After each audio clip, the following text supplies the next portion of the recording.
লক্ষ লক্ষ মানুষের প্রাণের মূল্য তার কাছে নেই, কিন্তু নিজের প্রাণ বাঁচাতে আশ্রয় নিয়েছে দুর্ভেদ্য গোপন বাংকারে। নিরাপত্তা সূত্রগুলো বলছে, চলমান যুদ্ধ ও সংঘাতের মাঝে যে কোনো সময় গোপনে বা প্রকাশ্যে ইসরায়েলি প্রধানমন্ত্রী উপর ভয়াবহ হামলা চালাতে পারে ইরান বা তার মিত্ররা। সম্ভাব্য সেসব হামলা থেকে বাঁচতে ভূগর্ভস্থ বাংকারে নেওয়া হয়েছে প্রধানমন্ত্রীকে।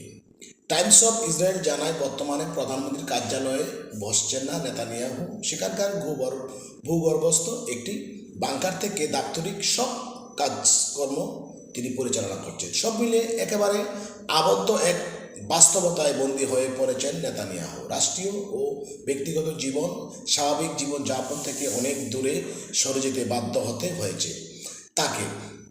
তবে কবে নাগাদ তিনি স্বাভাবিক জীবনে ফিরতে পারবেন তা একেবারেই